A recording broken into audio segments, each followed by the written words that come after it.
Sure. I want to ask you about a discussion that was had last week in the Central African Republic Parliament about UN staff breaking curfew and using prostitutes. I'm phrasing it this way. It's described in an email that was sent out to MINUSCA staff by SRSG Guy that I've retained and published, but it talks about what seems, he also says, I was very troubled by allegations that have been brought to my attention. So I wanted to know, since you've said from this podium that the mission and DPKO makes public such allegations as quickly as possible in the spirit of transparency, what are the allegations referred to in this email? I'm not aware of any new allegations. I think the memo sent out by Parfait Anyanga, which I think what you meant to refer to, and now Mr. Guy, to all UN staff, I think demonstrates the seriousness in which they take issues of behavior and the commitment to hold all civilian staff, police, and others accountable and to the highest standard. I think it's not abnormal for UN staff to be reminded as part of preventive measures of the various policies and rules that are related to conduct and discipline and serious consequences if those rules are not followed. Okay, I guess I want to ask you, yesterday you'd said an absolutely similar document, which was sent around by OCHA about a critique of its own performance. You'd said that you don't comment on leaked documents, including one sent widely within OCHA with the same exact structure. So how do you decide, do you only comment on documents that make the UN look good, or what's the distinction between these two documents? This is one of the few places in my life where I can make decisions, so I've made a decision. Yes. Mr. Lee. Sure, I wanted to ask you, I'm thinking you will have seen this. There was a lengthy interview of Anders Kompass by IRIN, which obviously used to be UN affiliated, now is no longer. I wanted to ask you about a specific part of it. He says, to my knowledge and up to this date, the UN has neither taken any initiative to address the systemic issues of internal accountability raised by the behavior of UN officials toward me, nor initiated any process of redress for the, quote, very real negative consequences, unquote, suffered by me and my family and recognized by the external panel. I think the panel has made it clear, the Secretary General has accepted the findings of the panel. His name is Lute, who is following up on the panel. I think we've taken the panel's work extremely seriously, and we have moved forward on these issues. Remember, I'd asked you this before, but because you say that, I mean, Stephen Lewis had, in this building had said that the Secretary General personally has never really addressed. The findings of the panel were about the people, some very close to him, his chief of staff, head of OLIS, head of ethics office. Where is he actually?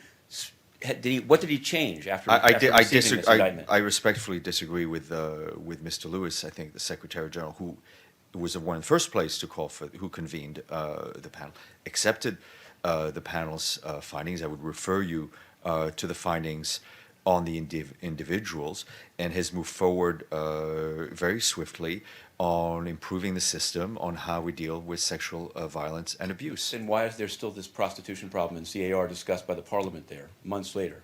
I think there will be, the point is that there may very well be issues that come up. I think it is how we react to them and how swiftly we react to them. Sure. Thanks a lot. Two things on peacekeeping and something on the South Korean mission and the Secretary General. In Burundi, it was said in this room that the police contingent of the Burundians in CAR, when they leave, will not be replaced from Burundi.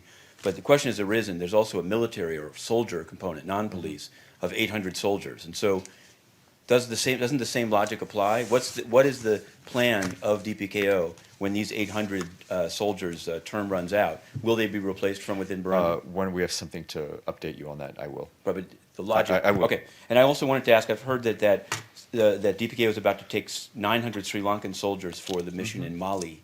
And I wanted to know, given the war crimes issues that arose in the military there, how exactly is it going to be vetted? I've heard from people there that the human rights staff in the country is understaffed, people have left.